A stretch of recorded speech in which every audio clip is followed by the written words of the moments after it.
an attempt to break into the region of history or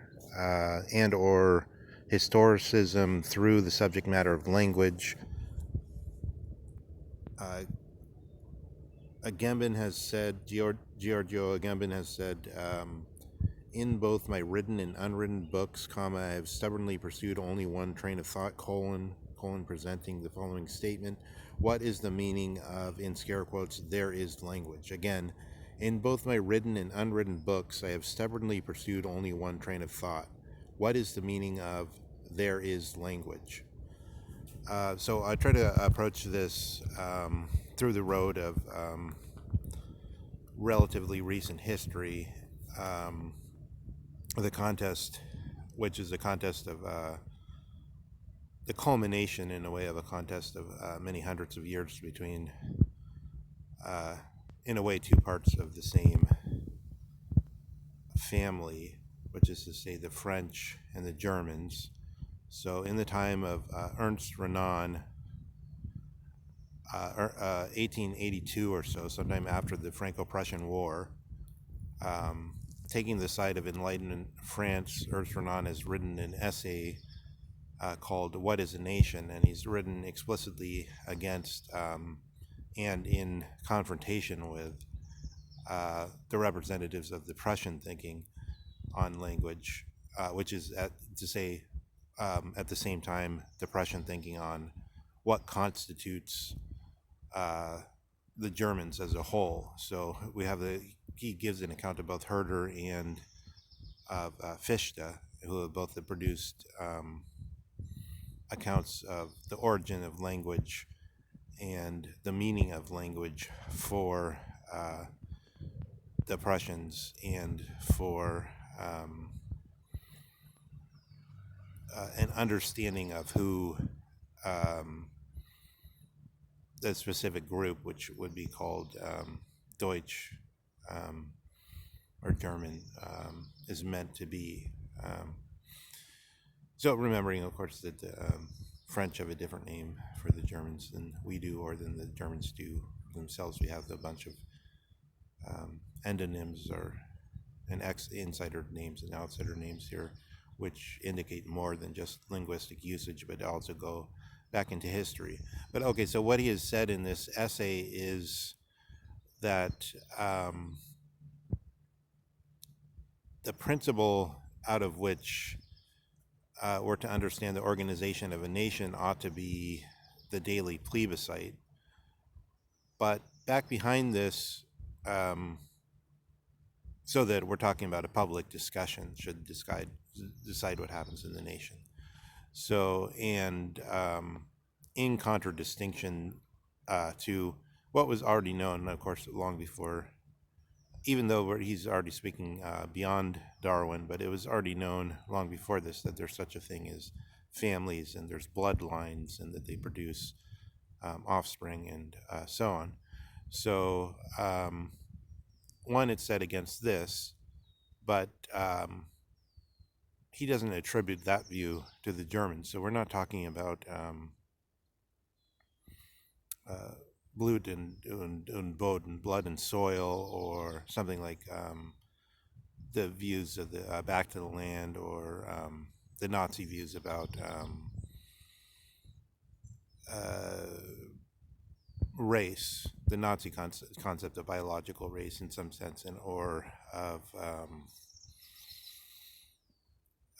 the theories of Ratzel, or of other people proposing these theories, but rather he's speaking specifically against the notion of Herder and Fichte, where language is what ties a group together. So what does it mean? It means that, so Isaiah Berlin has said, even though since distant antiquity we'd have the notion that human beings are social creatures, in Aristotle, for example, it was only really clarified in a way that was satisfying by Herder, who has said that just as we have a drive to procreation and to self-preservation and other basic drives, there's a drive to association. And the drive to association implies that one can in some way understand those with whom one associates. So language is the primary means by which we can understand our fellows, and therefore the association would become more perfect in accordance to how so far we use our genuine language rather than, as it were, the pyrite of superficial phrases which aren't really understood and which have often been either imported from other nations or which have come out of a technical usage which hasn't yet been communicated fully to the whole population, such that they can grasp them spontaneously and really understand them. So Fichte has made similar arguments here, and essentially why I want to bring this up is not in order to go too far into the debate and what the pros and cons of either side. I think on the French side, basically we have a deep problem, is because it's not really the daily plebiscite that Renan and enlightened French are appealing to, but rather their own form of romanticism by which they say the real reason can, rationality as such, can be reached, and we are the mouthpiece of it.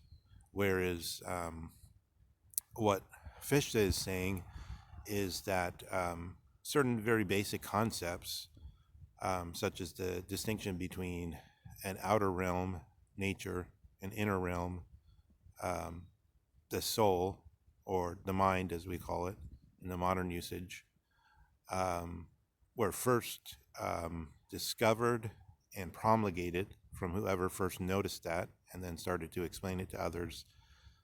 And other very basic concepts are at the core of any linguistic group, and therefore afford the special ground of their association.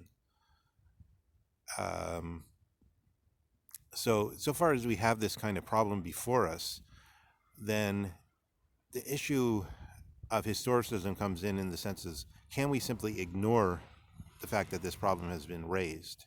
The problem has been raised, it's arisen, must we not deal with it? Are we not then in a historical situation where certain problems have been raised, where if we were to ignore them, we would simply be intellectually remiss? We would simply be boring and not worth listening to because we haven't tackled the most important problems. And then, so this is the argument Strauss would make for Heidegger, which would be to say, if you read n number of people, they're all pretty good, but then you finally realize they're not privy to certain problems, they haven't thought through certain problems, and you find out Heidegger has thought more thoroughly on the problems that one has to think through to have to merit the claim to intellectual probity. So if this is so, isn't it that we're caught in a situation where if we don't raise the problem of historicism,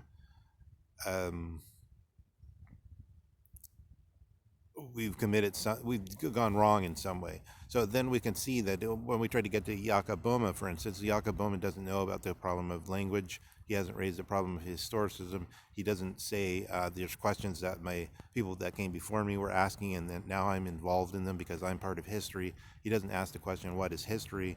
Therefore, Jakob Boehme must be defective. So this is a difficult question.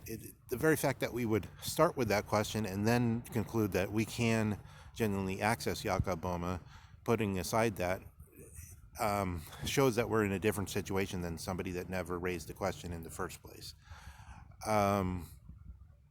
So beyond that, it seems to me a basic question of the element of history is raised here, such that we must ask, in Strauss's version, whether, even though it's admitted that obviously we're receiving all these questions from ourselves, which is our past, which is the tradition, which is our history, and that seems to be undeniable. It would intellectual probity demands that we admit that we're in that situation. Nonetheless, in some way, a ground which is the ground of the human being as the human being, or of whatever entity we are, as that entity is always there, and that even though we pose the questions in different ways according to the accident of our birth, of when we were born, we nonetheless fundamentally approach the same subject matter.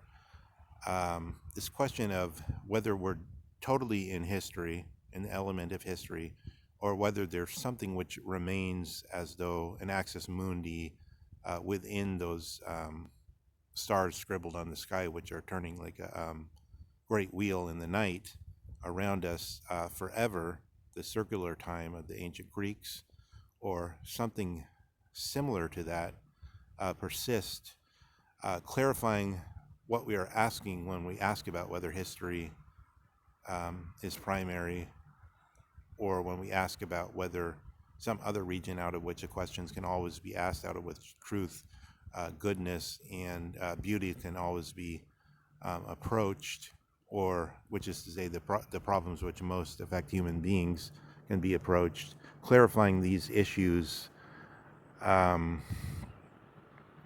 then becomes a primary problem for the human being, so far as we would be embrace something like reason, something like philosophy, something like the quest for knowledge, something like science in the full sense.